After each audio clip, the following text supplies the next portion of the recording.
To our reporter Nozintombi Miya, who is in Tembisa monitoring those mop-up operations underway following days of looting and violence. A very good afternoon to Nozintombi. All right, talk to us about what's been happening in Tembisa today. We know that the Premier, of course, David Makura was there. We just played a short clip by him today. Let's talk about how he was received, and really we understand that he got into the action as well and started cleaning up at the Tembisa Plaza. What else can you tell us?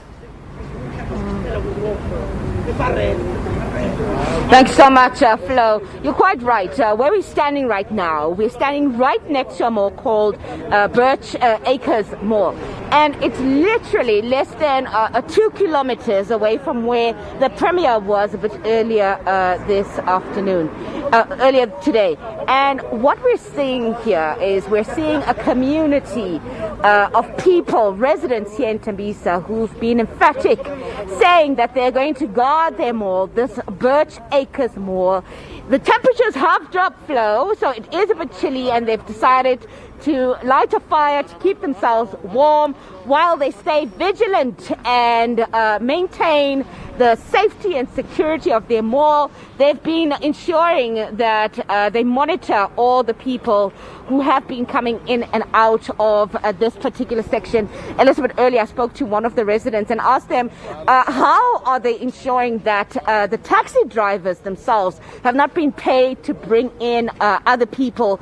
And the visuals that you can see right now, Flo, this is a group of community members that have formed themselves into a sort of a CPF forum, and they're having a briefing with more security, more staff, as well as members of the South African police. And you can see, as you can see these visuals, some of the members of the South African police are keeping a close watch over this particular community. And about an hour ago, this wasn't the case. We were not seeing enough security personnel. We were not seeing enough South African police members, and we are starting to see them now. And these community members have said to us that they emphatically will not leave. They will stay here, and they will maintain their vigilance, and they will not allow anybody else to come in who is not from their community.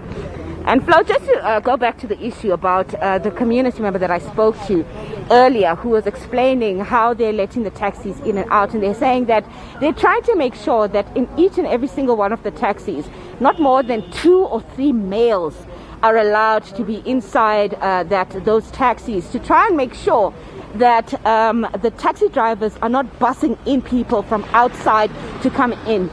And just above the ridge over there that you can see, there is a taxi marshal that makes sure that they check the permits of each and every single one of the taxi drivers that come in, and make sure that they are complying, that there's less than 3 males inside the taxi itself. Yeah. And this they're doing, Flo, to try and ensure that the safety of the residents here is ensured, and that no foreign people come in.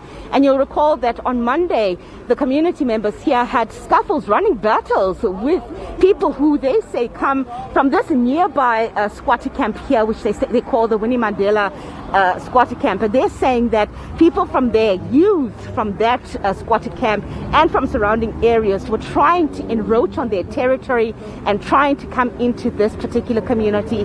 And they put up those police barrier fences to try and make sure that they discourage them and refuse to allow them entry, because they were emphatic, and they said that they were not going to let their mall get burnt and looted and really put into rubble.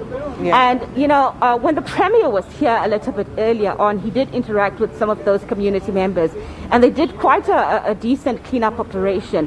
I mean, the Tembisa Plaza really has been, one of those mall centers in Tembisa that is utilized by so many community members. And its destruction has created such a heavy impact and a knock-on effect.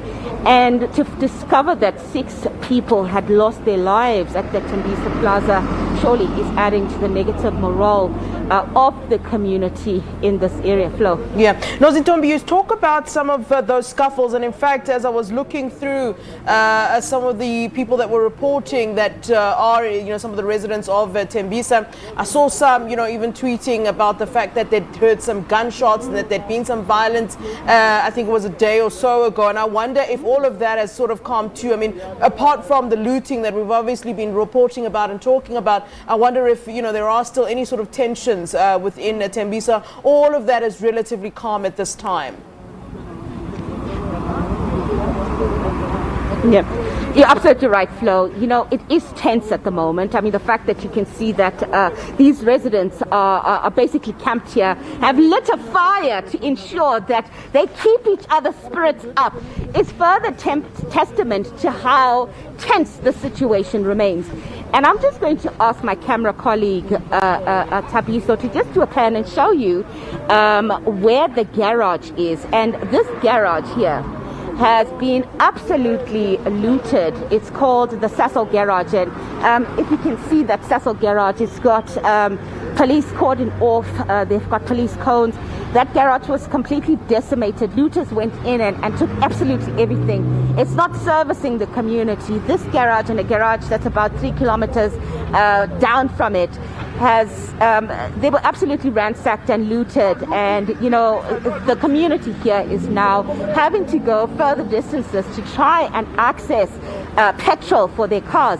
And as you can see, this is a very busy area that has got a lot of taxis and has got a lot of commuters, so it's added to the pressure that the community feels in not being able to catch taxis as often and as regularly as they would have if the garages had been open. And I think this also talks further to the issue of the remaining tensions in the area. I mean, you can see that, the community members is lighting even more fires as the temperatures drop, as the sun goes down, because they know that these are the prime opportunities that the looters are waiting for the sun to go down, for the police presence to start dissipating, for them to come making their way into this area. So when it comes to the tension here, the tension certainly remains. The cleanup operations continue, but that's really not the end of it. It is a quiet tension.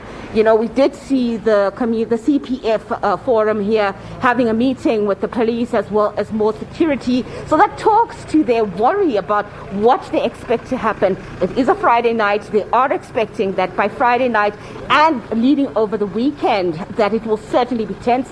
The mall remains closed for the safety of the staff as well as the residents, and they want to make sure that they are ready for any contingent that could possibly happen at all. And we're seeing here, Flo, just to show you a few quick visuals, we just see a truck that's just parked here, and we are seeing the residents who have taken up arms starting to ready themselves to make sure that the fires that they're lighting today as part of their overnight vigilance will continue and will be lit for the rest of the night, to give them that courage to make sure that they are vigilant for any possible looters that could possibly make their way to this part of Tembisa.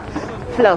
Thanks so much for your reporting, Nozintombi. Please stay warm and safe there in Tembisa. We'll certainly try to catch up with you as and when we need to. Thank you so much.